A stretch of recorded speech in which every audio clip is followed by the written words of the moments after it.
Dear students, आज हम लोग पास्ट टेंस के बारे में पढ़ेंगे। तो सबसे पहले हम ये जानते हैं कि सिंपल पास्ट टेंस का प्रयोग कहाँ कहाँ पे होता है। सिंपल पास्ट टेंस का प्रयोग इज यूज्ड, ये कहाँ पे होता है, to indicate an action completed in the past. सबसे पहला है to indicate an action completed in the past, भूतकाल में जो कोई काम पूरा हुआ है। It often occurs with adverbs और adverb phrases of past time. Adverb phrases of past times क्या है, ये यहाँ पे yesterday, a week ago, last year, ये सारे adverb phrases of past time है। तो उनके साथ प्रयोग होता है सिंपल पास्ट टेंस। पहला वाक्य यहाँ पे देखो क्या है, the steamer sailed yesterday. Sailed यहाँ पे वर्ब टू है ना, ये वर्ब टू का प्रयोग हुआ। और यह उसी तरह से यहाँ पे received his letter a week ago, यहाँ पे भी ये वर्ब टू का प्रयोग हुआ है। सी लेफ्ट, यहाँ पर भी वर्ब टू का प्रयोग हुआ है। तो इस तरह से हम देखते हैं कि सिंपल पास्ट टेंस का प्रयोग होता है to indicate in action completed in the past. तो द स्टीमर सेल यस्टरडे मतलब कंप्लीट हो चुका था यस्टरडे को, तो completed action in the past. उसी तरह रिसीव्ड लेटर ए वीक एगो, एक वीक एगो में लेटर मिल गया, the action is fully completed. उसी तरह से सी लेफ्ट स्कूल लास्ट ईयर, तो लास्ट ईयर में वो उसने स्कूल छोड़ दिया था। तो ये एडवर्ब फ्रेजेस ऑफ टाइम का प्रयोग होता है और completed action in the past दिखाता है। मेन वर्ब इसमें वर्ब टू का प्रयोग होता है अफर्मेटिव सेंटेंस में, जैसे कि हमने देखा यहाँ पे सेल्ड, इनवाइटेड और लेफ्ट, ये सारा में क्या प्रयोग हुआ है, वर्ब टू का। दूसरा इसका प्रयोग देखो, इसमें क्या बोलता है, ये बोलता है कि sometimes this tense is used without an adverb of time. Sometimes it is used without, in most of the time it is used with adverb of time, लेकिन sometimes कभी कभी ये adverb of time के रूप में प्रयोग नहीं, adverb of time का प्रयोग नहीं होता है। तो उस केसेस में क्या होता है, time may be either implied or indicated by the context। ये जो context है, context मतलब जो इसका जो मीनिंग है, अंदर से जो मीनिंग आ रहा है वो दिखाता है कि ये टाइम पास्ट टेंस में कंप्लीट, पास्ट टाइम में ये एक्शन कंप्लीट हुआ। जैसे I learn Hindi in Nagpur, है ना, Babur defeated Rana Sanga at Khanwa, past time में ही at some point of time, ये कंटेक्चुअल मीनिंग है कि ये खानवा में हराया, है ना। तो इस तरह से यहाँ पे हमने सिंपल पास्ट टेंस का प्रयोग किया। और सिंपल पास्ट टेंस का प्रयोग हम कहाँ कहाँ पे करते हैं वो देखते हैं। Next, simple past tense is used for past habits, जो रेगुलर पास्ट हैबिट्स है उसको दिखाने के लिए। जैसे he studied many hours every day, past time में, ठीक है। We always carried an umbrella, in the past time it was our regular habit, है ना, it was our regular habit. तो ये present tense, simple present tense में present activity regular habit दिखाते हैं, और पास्ट बीते हुए समय का एक्टिविटी दिखाने के लिए हम सिंपल पास्ट टेंस का प्रयोग करते हैं, ठीक है।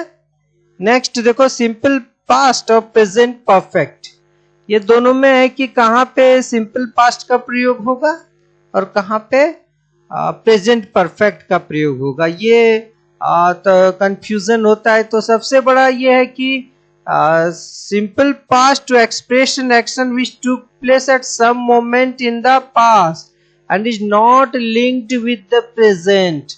जो पास्ट टेंस का वहां प्रयोग करते हैं जहाँ पे जो activity past at some point of time past में कंप्लीट हो चुका है, इट हैज नो रिलेशन, इसका वर्तमान समय में वर्तमान प्रेजेंट टेंस से कोई भी लिंक नहीं है। जबकि पास्ट एक्शन अगर लिंक होता है प्रेजेंट से, पास्ट एक्शन किससे लिंक होता है?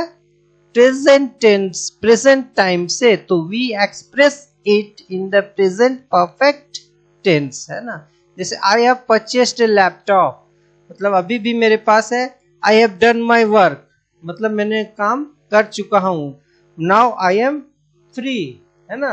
It is linked with the action is linked with the present. तो इस तरह से सिंपल पास्ट और प्रेजेंट परफेक्ट का अंतर हमको ये इस तरह से हमने जाना। क्या जाना? यहाँ पे थोड़ा सा मुश्किल है कि पास्ट टेंस का वहां प्रयोग करते हैं जहां पे काम पूरी तरह से पास्ट में ही कंप्लीट हो चुका है, उसका प्रेजेंट से कोई लेना देना नहीं है। जबकि प्रेजेंट परफेक्ट टेंस का वहां पे प्रयोग करते हैं जहां पे कि वो एक्शन का जो है इफेक्ट अभी प्रेजेंट टाइम में है। It is linked with the some way or in the other way it is linked in the present time। ठीक है, तो अब और आगे बढ़ते हैं। देखो नेक्स्ट है कि सिंपल पास्ट टेंस का स्ट्रक्चर क्या है। तो ये स्ट्रक्चर है, देखो सबसे पहले ये है कि यहाँ पे ये जान लो कि subject plus verb two plus object plus etc affirmative में फुल स्टॉप है। ये जो स्ट्रक्चर्स है इसका, तो इसके स्ट्रक्चर्स को बहुत ध्यान से आपको देखना पड़ेगा क्योंकि इसमें बहुत सारी गलती होती है। तो अफर्मेटिव में इसका स्ट्रक्चर क्या है कि subject plus verb two. Verb two क्या होता है? वर्ब का सेकेंड फॉर्म, है ना। जैसे गो का वेंट हो गया, कम का केम हो गया, ईट का एट हो गया, तो ये सारा second form plus object plus it. जैसे Ram played cricket, Ram played cricket in the stadium. यहाँ पे प्लेड या प्लेड कौन टेंस है? ये वर्ब टू का प्रयोग हुआ है। ठीक है, और नेक्स्ट में देखते हो निगेटिव में हम यहाँ पे डिड का प्रयोग करते हैं। ठीक है, और जब भी डिड का हमने प्रयोग कर दिया तो वर्ब वन का निगेटिव में प्रयोग करते हैं। यहाँ वर्ब का सेकेंड रूप का प्रयोग हम नहीं करते हैं। ठीक है, subject plus did plus not plus verb plus object plus ETC plus full stop. जैसे Ram did not play cricket, I did not play cricket. जब डिड का प्रयोग हो गया तो यहाँ पे वर्ब वन का प्रयोग हुआ। तो ये कि सेकेंड फॉर्म में हम डिड का प्रयोग करते हैं, और डिड का जब भी प्रयोग करते हैं तो वर्ब टू का प्रयोग नहीं करते हैं। निगेटिव में किसका प्रयोग करते हैं? वर्ब वन का प्रयोग करते हैं। तो इस बात को ध्यान में रखना है। इंट्रोगेटिव में भी वही है, यहाँ पे हमने डिड का प्रयोग किया है स्ट्रक्चर्स में, तो इसलिए यहाँ पे वर्ब वन का प्रयोग हुआ है ना।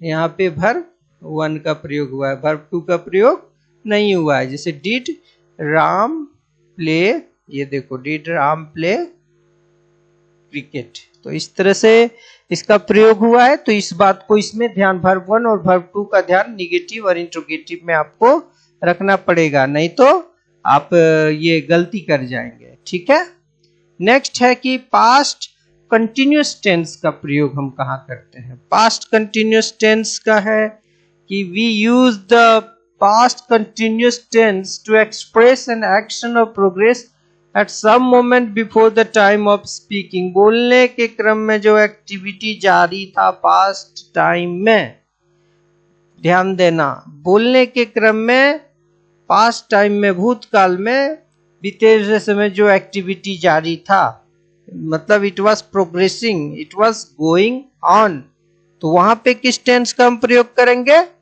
वहां पे हम पास्ट कंटिन्यूअस टेंस का प्रयोग करेंगे। कैसे करेंगे? तो ये हम देखते हैं, यहाँ पे देखो ध्यान से, एट सम मोमेंट बिफोर। जैसे it was raining hard and last evening में वो जोर से बारिश हो रही थी। What were you doing when the guest arrived, है ना। आप क्या कर रहे थे जब गेस्ट अराइव्ड हुआ, तो ये वेयर यू डूइंग, ये पास्ट कंटिन्यूअस टेंस का स्ट्रक्चर है। उसी तरह से it was raining past continuous tense का स्ट्रक्चर है। तो very often we use simple past and past continuous together to suggest that something happened when another action was in progress। Simple past और past continuous tense का प्रयोग इस तरह से करते हैं, जैसे उदाहरण से इसको समझने की कोशिश करो। The phone rang when he was watching television। तो कब हुआ, वो simple past together to say something happened when other action was in progress. When, तो अदर एक्शन क्या प्रोग्रेस में था, when he was watching television। तो when he was watching television at that time phone rang। तो rang यहाँ पे verb to का प्रयोग सिंपल पास्ट टेंस का प्रयोग हुआ है। और यहाँ पे देखो ये क्या कहते हैं इसको, the phone rang इस तरह से प्रयोग है। he married Srishti when they were working together। तो married Srishti at that time the action